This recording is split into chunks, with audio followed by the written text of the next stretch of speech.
is when now you want to try to adapt something. It's a big calling to us as a country, and to salute Mr. Kindiki on that point, that really Kenyans are suffering. And you see what? Kenyans want to go out. Oh, yes. When you find, when you see this sector of immigration, whereby Kenyans are really complaining about passports. The main reason people want passports is to do what? Is to go out. To go out. So meaning life in our country is being miserable. They have spotted opportunities somewhere. No, so now when you say that machines are slow, meaning the printing speed or rate which you used to do 10 years ago, whereby hundreds of Kenyans only risk, or those who are able to facilitate their transport to outside countries.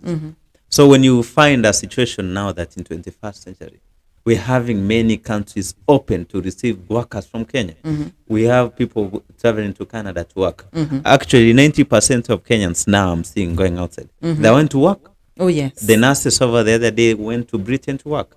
So they're not going to study in large numbers as initially. Kitambo, kuenda kusoma majuu was a big advantage. So if people were to time and go outside, go and add their studies, and then come back to enter political seats or to go to big organizations. Something which have changed.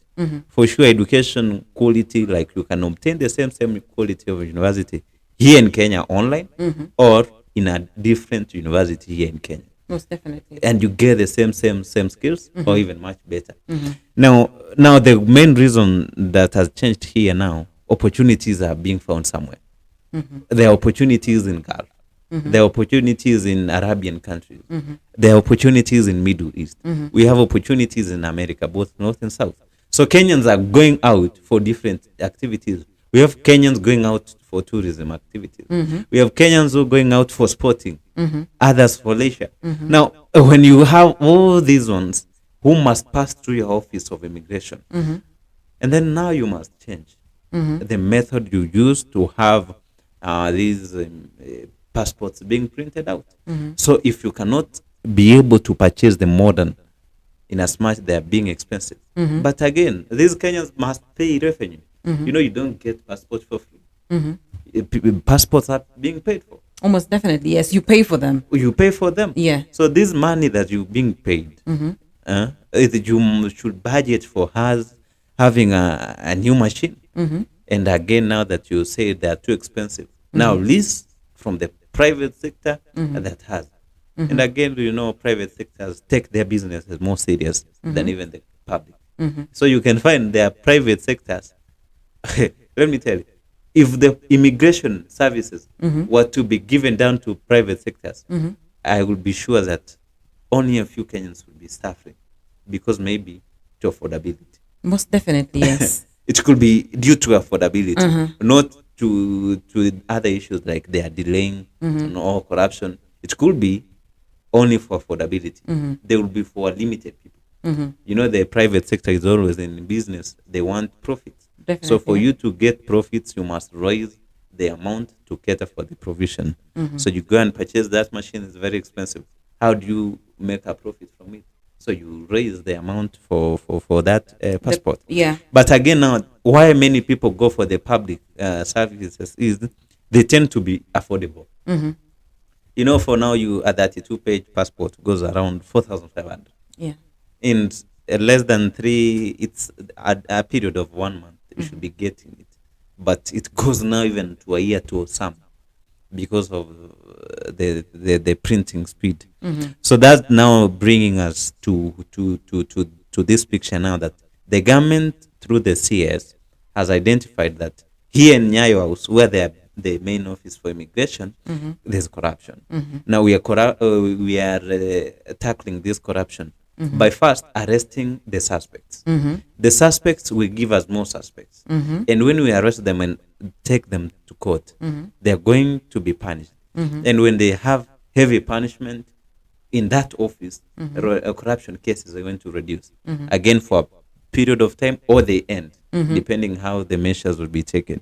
So to that one, we will only praise and say that Kithure, it's good, and let him even work more hard in that sector. The DCI lets them work hard, not only identifying only 5 leaving.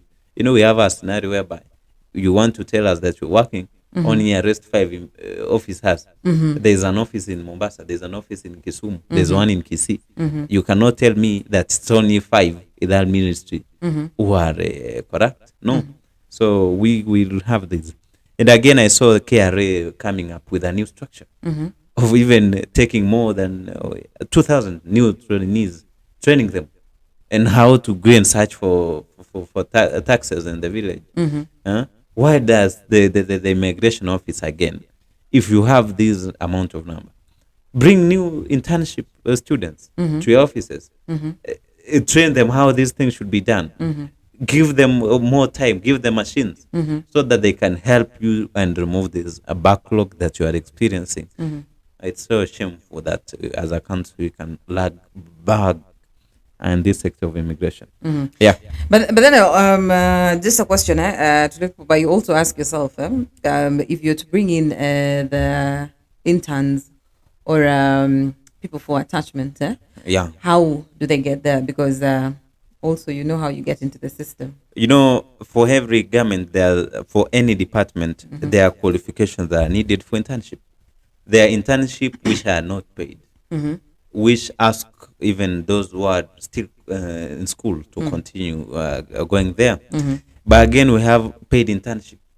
So this one will even come after you've either graduated from either a diploma or a degree course. And then you being taken in. In most cases, you take people who've done the same or more like course, similar course, yeah, to what you are offering in your offices. So if you have these internships, first they will helping you in even more 3 different ways. The first way, they're helping you in issues about employment. So you are going to reduce this gap between those who are employed and those who are unemployed. In a situation where we have of rate, we have of 3 university students, it's only 1 who is employed, whereby 2 are not employed. Now, and then we have many government parastatals, many government institutions. And if they come with a way that they can introduce internship to graduates who've not been employed, then you're going to bring hope to this education sector that still, in as much you are in internship, you are being paid, and then you're waiting or you are increasing your employment opportunities. So with internship, you have more skills that will give you an employment. Most definitely. And then when you get an employment, you are going to create another opportunity for others to come in that internship office. So I think that could be a good way whereby, and again, you know, students get it hard to get internships, depending on first individual efforts. You know, again, you must have your individual efforts to go and get institutions that are giving out internships. They advertise all over online. There's a company actually the other day was complaining they advertised for internship positions, and then less than a quarter of what they needed applied. So meaning at times, in as much they are not really available, it calls again for individual efforts to apply. And again, they can create an environment. You know, if we have an environment that, you know, after this period of time when doing my studies, at this time now I should be going for internship. It's going to create a way or a better environment for students or for no, they are known as comrades. You know, the name of a student in a university is a comrade, and the name of a student in high school is a student, and the name of a student in primary is a pupil. Hey, yeah. So I think that could be the best way the government could do. And hapo tunampongeza mheshimiwa Kithuke Kindiki kazi nzuri anafanya. Yeah, it's a good job. I hope he continues that way. And most definitely, pretty soon we're going to be talking about internships kwa sababu umeguzia kitu. And I feel like there's this mentality of you need connections in order to get to a certain building, in order to even get like internship, you know. You need to pay someone in order to get inside. So probably that is why most people didn't apply. Because of your mindset, you know. So probably you have that mindset, I have that mindset, and then I'm like, no, if Nani applies, atapata. You know. And again, I think in as much you want to say that we have big men we know or tall relatives, I think it's only an image that we bring up, because not everyone really is known this far. Yeah, true. You cannot be really known to every office, and then they want to tell us that I have a friend. You know, when someone starts telling you that I have a friend, that now is a way of looking money. They want to, you know, not everyone could be told that I have a friend. Actually, the recent recruitment of KDF that was done, you know, I saw other people really advising Kenyans. They were telling them, don't buy any recruitment letter. Yes. They don't exist. But what is really happening on the ground is that they are all over there. Oh, yes. Someone has made them maybe fake in the cyber. And they're trading them out to innocent Kenyans. So you get someone telling you that, oh, you want to be recruited in KDF? Oh, don't worry. 300,000 somewhere. Give me jobs. No, we are past 300,000. We are they right are almost a million now. Oh my God. Eish. For you to get a recruitment letter, they have gone too much to a million. Unauza ng'ombe kabisa. Ng'ombe umesikia ng'ombe? Hiyo ni mashamba. Hiyo ni skando ingine ya washingishu. Now what normally happens, the government, in as much there's corruption, the government is really working out to reduce cases of corruption. Yeah. There are institutions in place. Like we have the Ethics and Anti-Corruption Commission. We have the DCIs. We have the police arms also. They come in together to ensure that if from any government office, we are trying as much as possible to reduce corruption.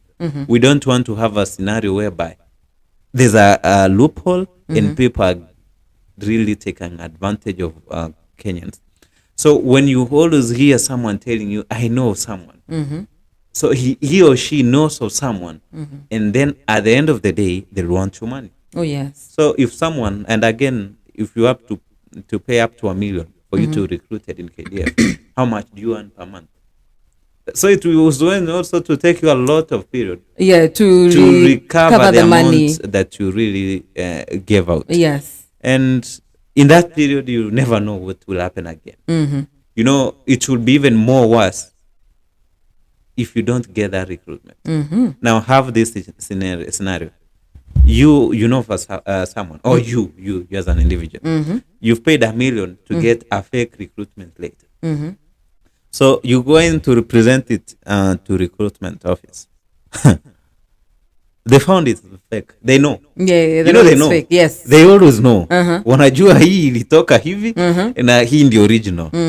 And then usipate hiyo kazi.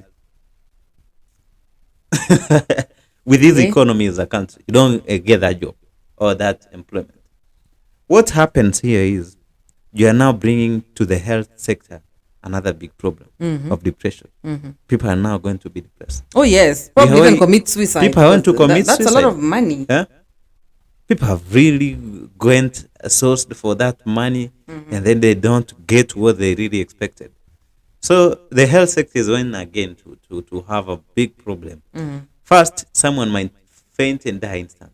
And it has been to other instances. Others are going to develop depression at the end of the day. So you're going to have a lifetime problem that you might have solved if you really wanted to be a true citizen. You go to the right way. You say, I have the required necessary skills. Let me go and give my trial. Yes. If I get it, well and good. If I don't, there's always a next time. Yeah. And this now will bring a new culture to us as Kenyans, that we don't really need shortcuts. You know, corruption is shortcut. Oh, yes. And a shortcut is always a wrong way. So if we go these corruption ways, that the government is really trying to reduce. It's going to help us as a country, and even we as individuals, we really want to differentiate between logic and truth. Most definitely. Yeah. Now, some as much as you want the system to be transparent, transparency starts with you as an individual. It starts from you as an individual. Most definitely. That's a personal initiative. You know. Anyway, moving on. What else is happening or has been happening in the world of politics? So earlier on, we had the Kiharu constituency member of parliament, that is Ndindi NGUNYI, while in Mount Kenya region speaking. Now, he actually told of the Azimio la Umoja leader, that is Raila Odinga, of threatening to resume demonstrations should the talks that are ongoing fail. So let's just take a look at what NGUNYI had.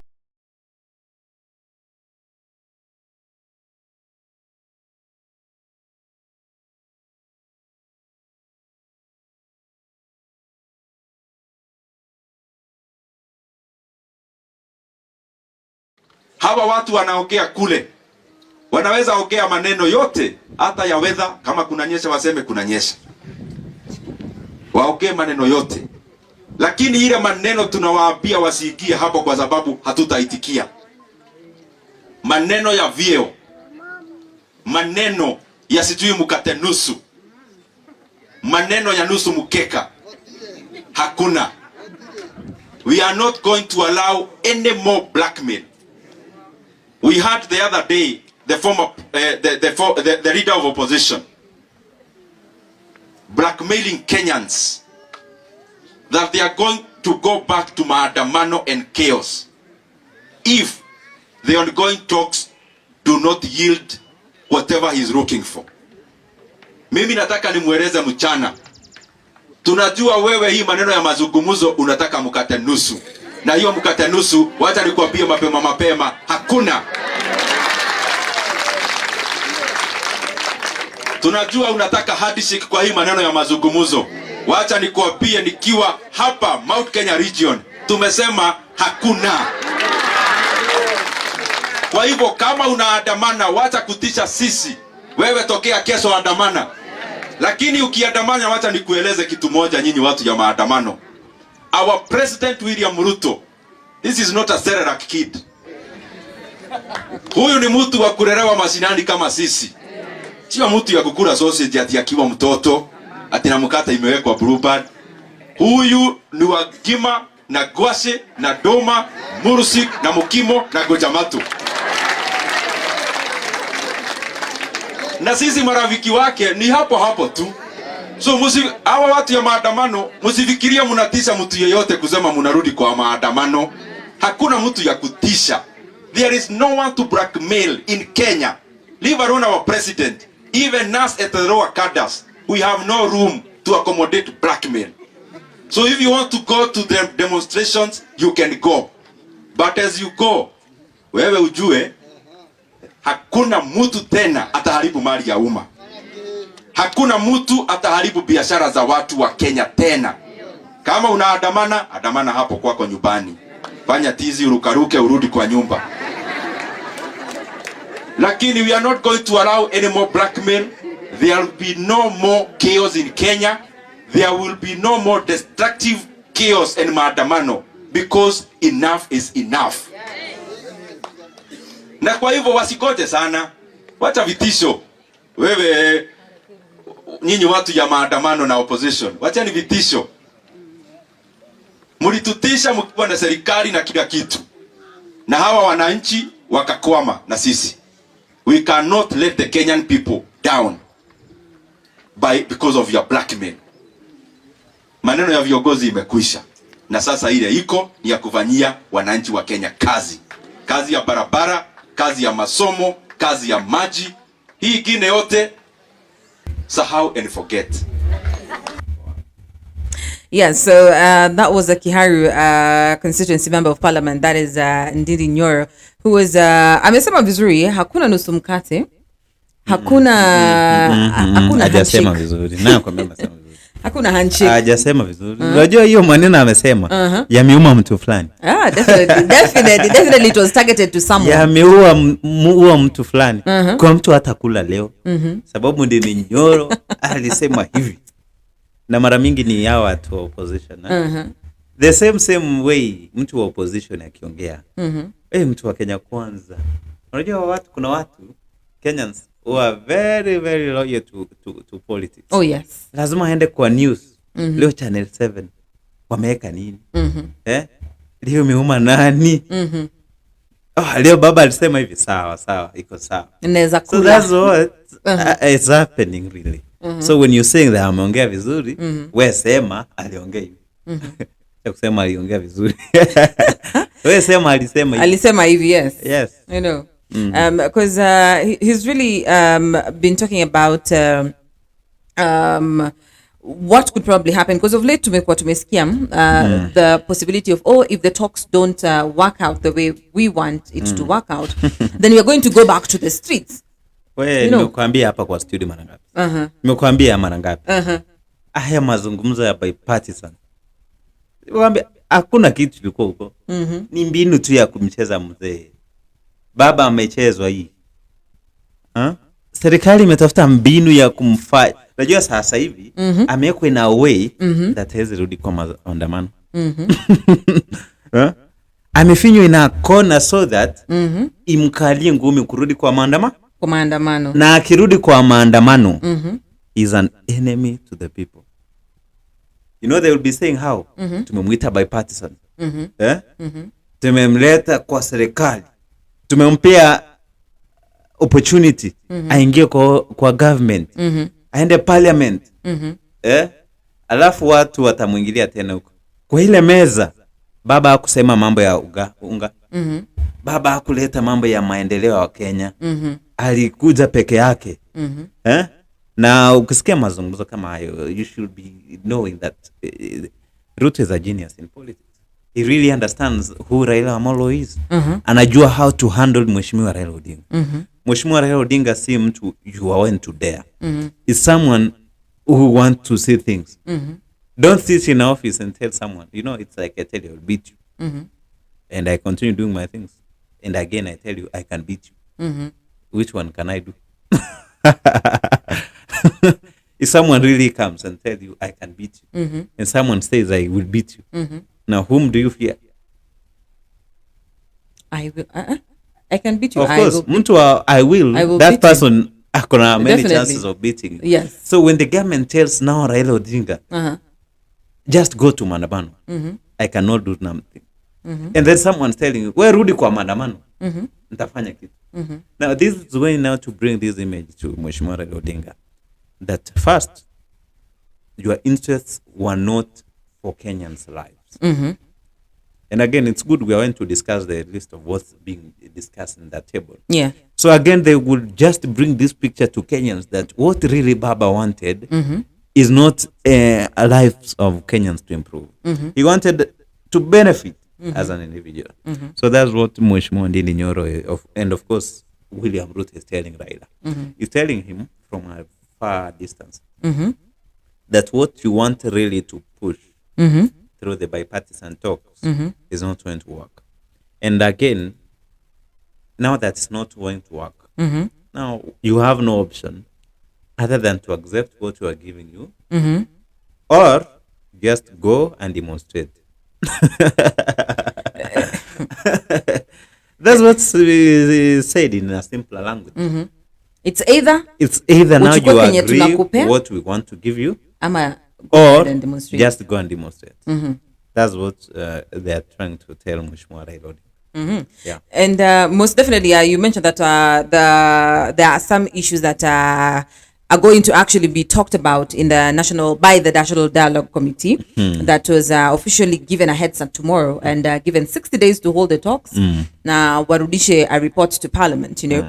Now, we saw that some of the things that they're actually going to be talking about, number one, we have some outstanding constitutional matters. That is Article 43 of the Constitution, the cost of living, and also implementation of the 2/3 gender rule. Yeah, actually, if we talk about the cost of living, now that's a genuine reason. Concern, It's yeah. a very genuine concern that Kenyans are really having hard times to make ends meet.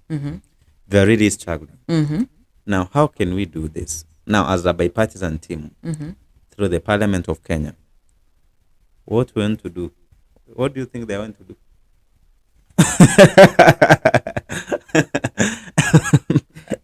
Probably find a What do you think? solution. Probably find a solution to reducing the You cost know, of there living. could be The cost of- no solution to these problems. Why though? Why There would you be say no that? end. You know, this is that human wants are really repetitive. Today you want to eat, again tomorrow you eat. You eat today, after 3 hours again you need food. So they are really repetitive. Human needs, in nature, you will not satisfy them. Now, what will be happening here is the bipartisan team is going to help the government of the day to rule. So they are going to help the government to rule in this way. Now, if they're going to bring the reforms, they want to say, bei ya unga imeenda juu. Okay, what we want to do, farming period is around. Planting season is there. Now, as a government, we're going to bring subsidies to production. To production, I mean, they give out even seedlings, they give out the seeds, they give out the fertilizers at a low cost or even on a loan to farmers. So that they time them for a period of 6 or 3 months, depending on the crop being planted, so that the production will be high. So, like in that sector, you don't wait watu wavune ndio ende kwa company, uende peane pesa ndio rudishe bei chini. Yeah. That's now a very expensive thing. So if you start from the grassroots here, you're going to do that. So in brief, in that article, whereby you're going to work out in ways to reduce the cost of living for Kenyans, you're going to look for many ways to first reduce employment case. If you are employed and you're able to afford the price of the day, then there's no harm to say that you are satisfied with that economy. But if you are not employed and the prices are high, then that is a very difficult living standard for Kenyans. And again, to hide now the big picture, to be seen as the cost of living lazima ingewekwa hapo. Even though wasema and because I remember asking you a question when we were doing yesterday's session, and nikakuuliza if the opposition is actually given a chance to be part of the system, are they going to work as efficient as they are supposed to be? Are they really going to ensure that wakifanya maandamano ya ukweli ile the peaceful one, it will be because of the Kenyans, or are they going to be dissolved into the system and also be part of the system, which is a question I still have. Let me tell you, if we were in other countries, maybe in America, it was to say a more straightforward answer, because number one, it's still functioning there. It's already in work. Now here in Kenya is when now we want to give it a trial. For the first time now we want to have opposition in parliament. So we are giving it trial. And it's something that we want to expect to wait and see how it will really work. Because but what I know, if really it functions without being dissolved into the government, it will be of a great importance even to the sitting government. Yeah. Most definitely. And as we move forward, another issue that is definitely going to be discussed na imekuwa ikisemwa like from time to time is about the restructuring and reconstruction of the Independent Electoral and Boundaries Commission, that is the IEBC. And before that we go there's something I was forgetting about the 2/3 gender rule. Yes. We've really not reached a point as a country whereby we embrace female leadership. We don't really need to nominate them so as to fit the 2/3. We don't really need to nominate women, but we really want to bring an environment for them whereby they're able to go and campaign. And by themselves, they're able to be elected as leaders of this country. So when we have a picture by, like, you know, the political parties, what is that? For them to reach that two-third gender rule, what they do, they'll be going and see who is trying, who's trying, whether from which side. And you're being given that seat to ride on. And others even get seats they don't really understand. And this is why we're having a big challenge as a country, that it's difficult for women to make leaders in this country. I don't know why. Now that you're a female, you can tell us why.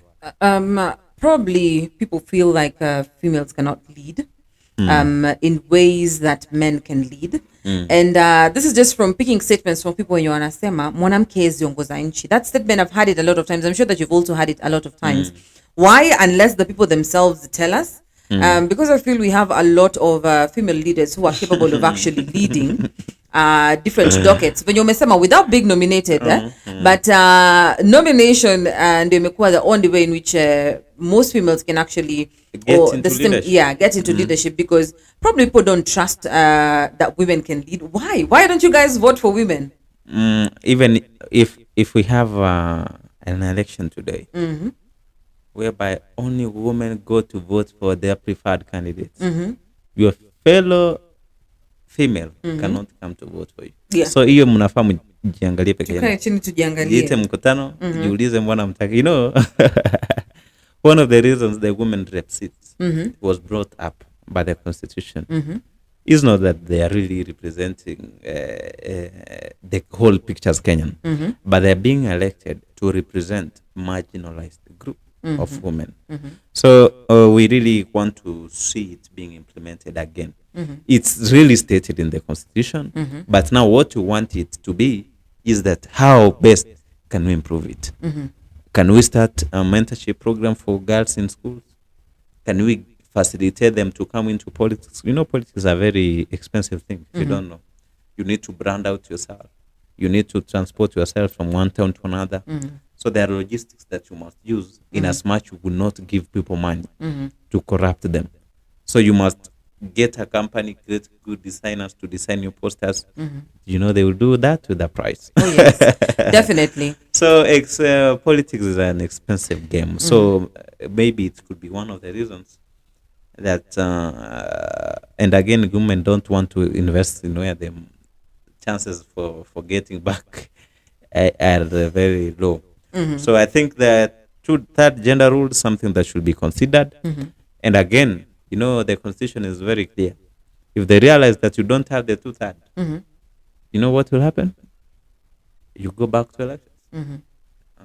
But I know in Kenya itawezekana. Hatuwezi fika Itafika siku moja, itafika. You know, anything can happen. Yeah, you know, we want to live in a positivity world where we expect anything to happen. Most definitely. But we don't want to live in a system that women must be nominated. No. And in most cases, they don't nominate someone who's good. They nominate girlfriends. Well, that caught me off guard. But anyway, we're looking forward to that. And probably, if you're listening to this, or this comes across, you would really want to know, would you vote for a female leader? And if not, why? You know, why are Kenyans settling so much for nominating female leaders and not actually voting for them? So we can wind up with the second thing. The other things that are actually being discussed or are part of the discussions from the committee, we have, as I said earlier on, the restructuring and also reconstruction of the IEBC, as well as a possible audit of the 2022 presidential elections, kwa sababu ni kitu inasumbua sana huku nje. And also the National Government Constituencies Development Fund, as well as the National Government Affirmative Action Fund, together with the Senate Oversight Fund. Yani huku ni pesa tu, all the way, you know. And then also what we've also been discussing for the longest time, that is the establishment of the office of the Prime Cabinet Secretary, of course, which we said is not in the Constitution, as well as the possible getting an office of the opposition leader being put in place, as well as the coalition and the law of multi-party democracy in Kenya. So those are some of the things or some of the agendas that are going to be discussed by the National Dialogue Committee. So uko na yepi ya kusema for the others as we try and wind up. The government hapa imejipata kwa makosa. Vipi? Imempea mtu kazi haiko kwa constitution. Huyo mtu anakula pesa ya government ya Mkenya. Natembea magari ya Kenya. Anapewa nafasi, anaongea kwa watu, nafasi haiko kwa katiba. Sasa hadi watu wanajiuliza, is this really Kenyan whereby tunaambiwa rule of law prevails, whereby it does not prevail to other things. So meaning what we do, we come up and bring it in a better way to hide our shame. So what the bipartisan talks are too important. Unajua sahi the bipartisan talks are too important for the government than for opposition. Facts, man, facts. We have to call the it spade a bipartisan spade. talks now are too important for the government than the opposition. Why? They're using them to hide their shame behind the bipartisan. So behind the bipartisan talks, they have seen their weaknesses. They have seen ni nini opposition wanatumia kuwakejeli. Now they're using now these talks to say, haya nyinyi Azimio acha maandamano. Kuja tuongee. Mtusaidie tubadilishe hii kitu. Tupe msali wa nafasi. Kuja mtusaidie tubadilishe hii so that 2/3 gender ikuwe mzuri. Kuja tafadhali, wacha maandamano. Njoo hapa tukae chini. Tuangalie ni namna gani maisha wa Kenya itakuwa. Lakini the main behind it ni ku hide their weaknesses through their talks. Na ndio maana wana opposition nao hapa inawacheza. Inajitenga na maandamano mpaka baba apewe cha anataka.